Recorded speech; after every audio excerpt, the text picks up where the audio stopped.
Welcome back to our conversation this morning with Tanisha Sullivan, President, Boston chapter of the NAACP. As you look around your community, what level of compliance with safety are you seeing? Are people wearing masks? Are they practicing social distancing, or is that a problem? I think what we're seeing, particularly in communities that are hard hit, a desire to comply with many of the safety protocols. Part of the challenge, though, is accessing PPE. So whether we're talking about face coverings or we're talking about gloves or hand sanitizer.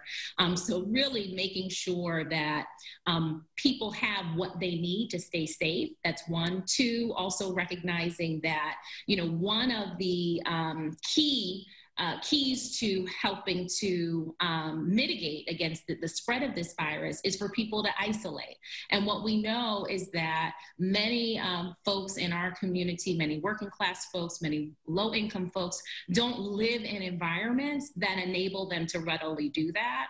And so we do need to make sure that government and philanthropy are continuing to support the provision of housing for those who may need it, so that they can, of course, help to mitigate the spread of this virus.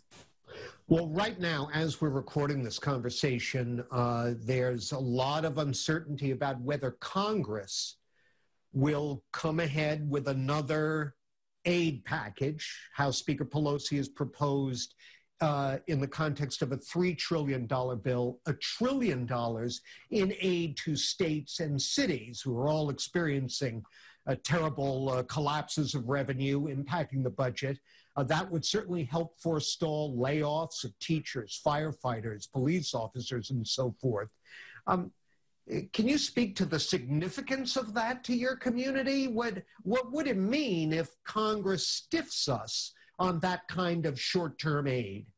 Well, I think one of the things that we can point to as, I think, a bright spot in this is that I think Congress learned from the last time we were in a situation where we were hitting a recession, where much of the economic relief went to big business and big corporations. And so what we do appreciate in this moment is that Congress is focused on Main Street, that Congress is focused, seems to be more focused on the people and getting direct supports to those who need it most. That being said, I certainly believe that it is critically important for the government to support the states and municipalities in their fight against this virus, because the municipalities and the states are the ones that are closest to those who are fighting the adverse impacts of this virus. One last thing before our time expires here. Traditionally, presidential nominees often of both parties, in recent years just of the Democratic Party, when it's an election year, come and speak to the NAACP convention. So I presume that Joe Biden, when he clinches the nomination, will be invited and will make every effort to address the convention if it happens. Does it matter to you if he chooses a woman of color as his running mate? I think what we need to be focused on right now as it relates to the presidential election is that we have one. What we're seeing certainly are efforts, that would suggest some would want us to either delay this presidential election in November, or even would seek to subvert the access that folks have to the ballot box. And so our focus really right now is on helping to ensure that people have many options, that citizens have many options when it comes to casting their ballot, including mail-in options. We need to be prepared.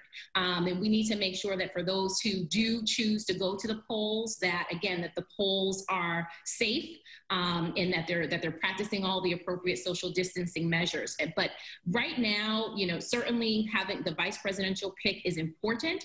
But what's most important is making sure that we have an election in November.